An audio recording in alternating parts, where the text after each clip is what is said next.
What makes the perfect modern manager? Being too slow. One factor that seems to connect them all is a physical weakness during their playing career. But why does this matter? The most important thing in football is always to know your next pass. Forget about everything now. Knowing your next pass means that you know before the ball comes to you where this guy is, what's this guy's next movement, etc. So this is how we're going to do it, guys. We're going to start with the answer and work backwards because that will tell us everything. Sergio Busquets, the man on your screen, he knows something. But what does he know? Well, the answer is everything. Let me show you. Now, you may think that going from this to this is simply one action. And that's where you're wrong, and is where this theory all begins. Firstly, this is not a solo endeavour. Despite it being an individual action, the reasoning and execution of the action is far from individual. Now, why is that? It's because every single player in both images is involved in this action. They just don't know it yet. But Busquets does, though. And if we look at the first image, Dani Garcia has Busquets square, with Garcia's body weight shepherding Busquets in the direction Dani Garcia thinks Busquets will go. But of course, Busquets knows this. He knows where Garcia's body weight will take him. And lastly, he knows where every other player on the pitch is. He understands that most of the left side is dominated by Bilbao players, whilst the right side has a Barcelona overload. That 1/2 millisecond action was purposeful in allowing Busquets to do not what he wanted, but what had to happen. He does what he does because of his understanding of others. He possesses something incredibly special: footballing empathy. And what that is and why it's all relevant to Champions League winning managers is going to reveal itself as we go on. The person you're about to hear from is David Garcia. He is a UEFA A licensed coach and also an expert in positional play. We wanted to catch up with him about this topic. Are intelligent footballers because of the roles that they've played in the 6 role? Or is it because they have an understanding about space and time to begin with, therefore they naturally gravitate towards that role and coaches naturally see them as that being a good fit for them? They've had so many experiences throughout their lives that lead their brain to be able to predict what's the next thing that's going to happen. And often they do that very unconsciously. They've had so many experiences through their lives that lead their brain to being able to predict. All footballers are athletic in their own right, but being slow is changing things, and it's a good thing. Nobody can point out your flaws if you already know them. Have we seen 8 Mile? Am I right? There's the quote, the Cruyff quote around speed and what is speed. He basically says, if I can start running before you can, I appear to be faster, right? So Busquets often is in places to recover the ball before anybody else, and to the untrained eye, it may appear that he's moving fast, but he's just starting to run earlier. Players who turn their weakness into a strength all demonstrate one thing: knowledge of the game, and not only knowledge but a higher level of footballing intelligence formed by their weaknesses, which all brings us to an inevitable conclusion. This application and twisted view of what speed truly is something that doesn't just influence footballers when they play, but it's a whole way of looking at life and how you perceive yourself and the ideas you generate from it. Being first to do something means you're quick. Being the first to think of a solution, again, means you're quick, but more importantly, intelligent. And this is Pep Guardiola's biggest secret. It's a secret that is shared with Mikel Arteta, Xavi Hernandez, and many others who you may have never even heard of, but you will. Let's talk about the needs of a defensive midfielder. The school of Barcelona and Johan Cruyff has taught us that the defensive midfielder is the central hub of a team and that all arrows point in their direction. They're depended on in possession and they're relied upon to protect others. Without the defensive midfielder, endless passing lanes are lost and control is gone. Pep will have learned this at Barcelona, of course. But he could also understand that his speed could let him down once or at any time, and especially when every other player needs it to succeed.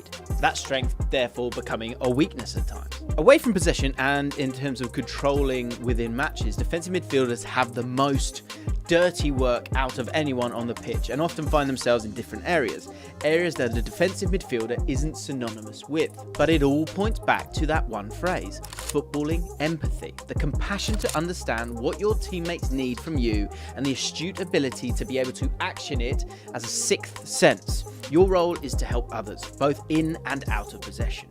But what does this mean? Well, for it all to make sense, we need to go and have a look at one match in particular where one player in particular gives away Pep's secret. The Champions League final between Manchester City and Inter reveals a lot of what we're trying to gain an understanding of: the footballing empathy displayed by Rodri, given to him by Guardiola. Rodri is at the heart of the team, which suggests everything is geared around him, but it's entirely the opposite. Look at his heat map, which shows where he touched the ball in relation to where his other teammates were on the pitch, and his heat map spreads over virtually every single Manchester City player, which tells us two things: the constant dialogue Rodri had with the team, but also Rodri's understanding of all the different positions on the pitch and what they needed from him in that particular game. Footballing empathy at its peak. The game, 1-0 to Manchester City, the goal scorer, Rodri. He gives City what they need. But this isn't just exclusive to Rodri, and there is a whole new breed of new manager that is about to take over. Step forward Cesc Fabregas, the slow midfielder turned false nine. Didn't want to insult him, but I asked him about being slow.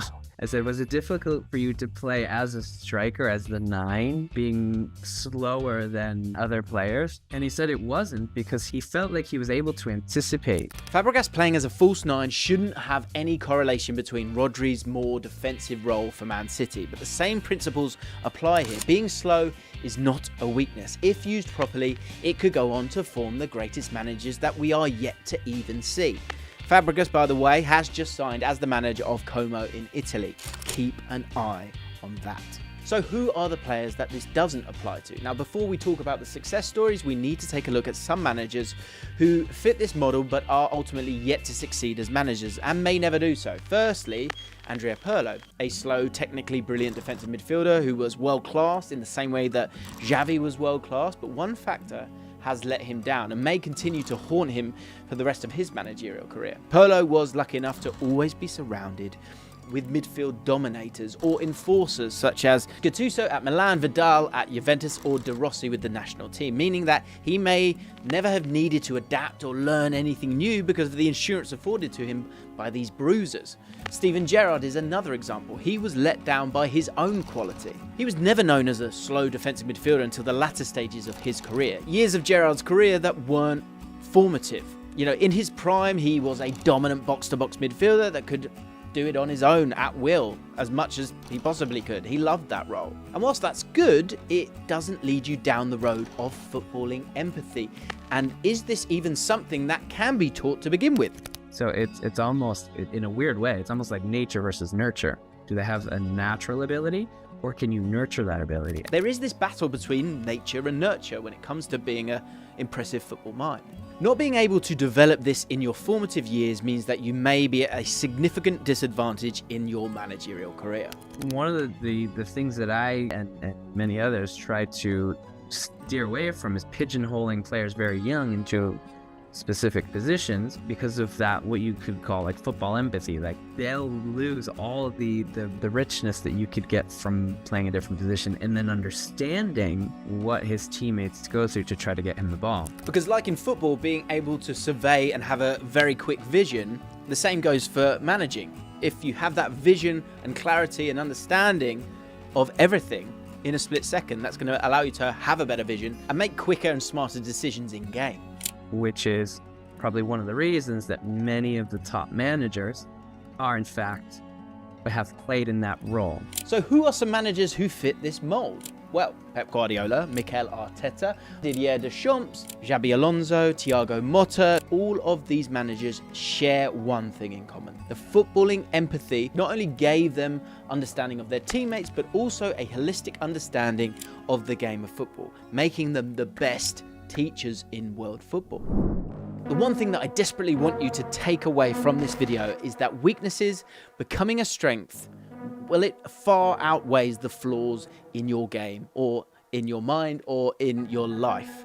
And that is what this video is all about. And not only it becoming a strength, but it also being a learning tool and an experience that forms so many managers and you yourself in your life. A great example is Luka Modric. Everybody always said he's too small, he's too slow, he's too many things that he was lacking. He was developing an ability, a cognitive ability to play the game at the highest level. He now has all these tools in his arsenal to be able to impact the game in so many different ways. Let me know in the comments down below a weakness that you have turned into a strength. I'd love to read them. You never fail. You only learn is a quote that gets bandied about a lot. And it's never been true in relation to football and the elite level you need to be to become not only a footballer, but also to break past that and become a world-class manager. Gaining other edges through weaknesses and honing other skills and collecting all of these tools along the way is how these managers become who they are. And not only that, it is becoming the blueprint for future managers.